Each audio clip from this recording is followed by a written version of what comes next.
Deputy CM పదవి పోతుంది పవన్ కళ్యాణ్ గారిది. ఈ వీడియోలో దీని గురించి మాట్లాడుకుందాం. రీసెంట్గా ర్యాంకింగ్ ఇస్తే అలా ర్యాంకులు లాస్ట్ వచ్చారు. సో ఇది పక్కన పెడితే కోయిన్సిడెన్స్గా వర్మని ఏడిపించారు.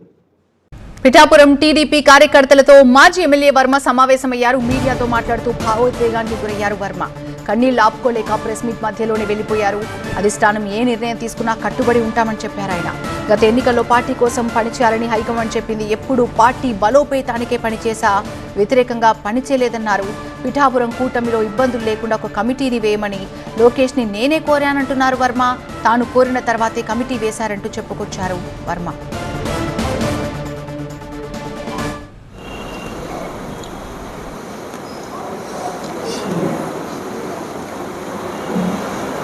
పిఠాపురం అంతా తెలుగుదేశం పార్టీకి క్రమశిక్షణగా వాళ్ళు ఇచ్చిన ఆదేశాల ప్రకారం వర్మ గారు పిఠాపురం నుంచి బయటకు వచ్చేసారు.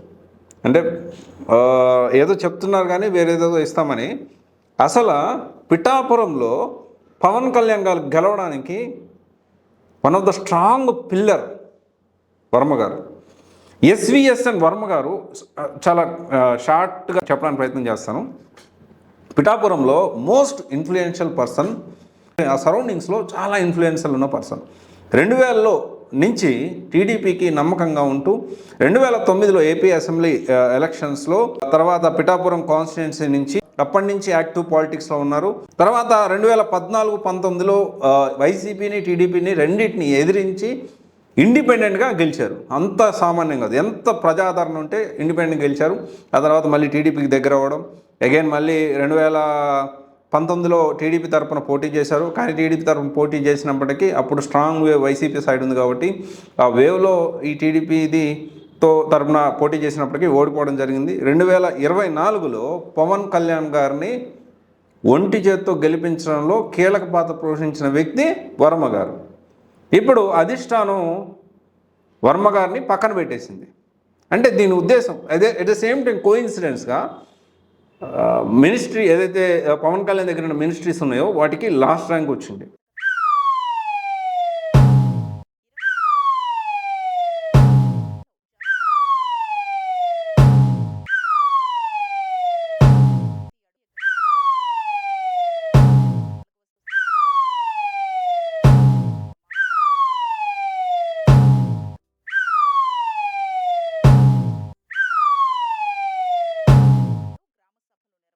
ఉప ముఖ్యమంత్రికి జరిగినటువంటి ఘోరమైనటువంటి అవమానం.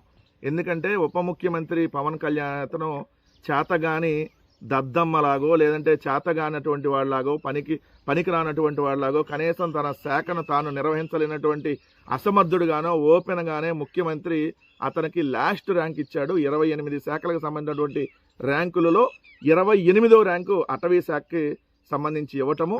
అదేవిధంగా మళ్ళీ పవన్ కళ్యాణ్ నిర్వహిస్తున్న ఇంకో శాఖ పంచాయతీరాజ్ అండ్ గ్రామీణాభివృద్ధికి లాస్ట్ నుంచి 3వ ర్యాంక్ ఇవ్వటం, అంటే 25వ ర్యాంక్. అంటే తను నిర్వహిస్తున్న శాఖలకి లాస్ట్ ర్యాంకు, లాస్ట్ నుంచి 3వ ర్యాంకు ఆ శాఖలకు ఇవ్వటం.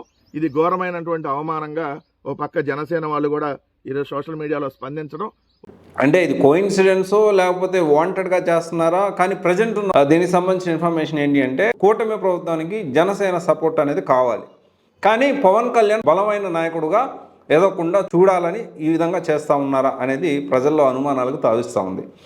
ఇప్పటికిప్పుడు ఎలక్షన్స్ జరిగితే ఖచ్చితంగా వర్మ గారి సపోర్ట్ లేకుండా పవన్ కళ్యాణ్ గెలుస్తాడా? గెలిచే అవకాశం ఉందా? కమింగ్ డేస్లో లోకల్ బాడీ ఎలక్షన్స్ వస్తూ ఉన్నాయి వెరీ సూన్. దానికి సంబంధించి జనసేన అన్ని 170 స్థానాల్లో దీనికి సంబంధించిన కసరత్తులు చేస్తూ ఉన్నారు. జనసేన అది డెఫినెట్లీ ఏంటి అంటే గవర్నమెంట్ ఫామ్ చేయడంలో చాలా కీ రోల్ ప్లే చేసింది. చాలా దగ్గర క్రాస్ ఓటింగ్ ఇదంతా కూడా జరిగింది. సరే ఏమైనా టీడీపీ సింగిల్గా వచ్చినా ఇటు జనసేన సింగిల్గా వచ్చినా కష్టమే. సో అయితే ఇక్కడ చాలా క్లియర్గా ఇప్పటికిప్పుడు ఎలక్షన్స్ వస్తే వర్మ గారి సపోర్ట్ లేకుండా పవన్ కళ్యాణ్ గారు గెలుస్తారా? నా స్ట్రాంగ్ ఒపీనియన్ అయితే 100% వర్మ గారు. ఎందుకంటే 25 సంవత్సరాల నుంచి బిల్డ్ చేసుకుంటూ వచ్చాడు ఆ ప్రజల్లో నమ్మకాన్ని. రైట్, ఇప్పుడు ఈ విధంగా చేయడం అనేది అంటే తెలివిగా పవన్ కళ్యాణ్ బలమైన నాయకుడుగా ఎదగకూడదు. అలాగని జనసేన సపోర్ట్ అనేది కావాలి మళ్ళీ. అందుకని ఈ విధంగా చేస్తూ ఉన్నారా అనేది ఈ మధ్య జరిగిన ఇన్సిడెంట్స్ ఏం చూస్తే దీనికి సంబంధించి అందరూ మాట్లాడుకుంటున్నారు ప్రజలు. సరే, మీ ఒపీనియన్, నిజంగానే పవన్ కళ్యాణ్ గారు, వర్మ గారు లేకుండా పవన్ కళ్యాణ్ గారు గెలుస్తాడా? పిఠాపురంకి ఇప్పుడు 2 సంవత్సరాలు అవుతా ఉంది. పిఠాపురానికి పవన్ కళ్యాణ్ గారు ఏమేం చేశారు? కమెంట్ రూపంలో తెలియజేయండి. Thank you.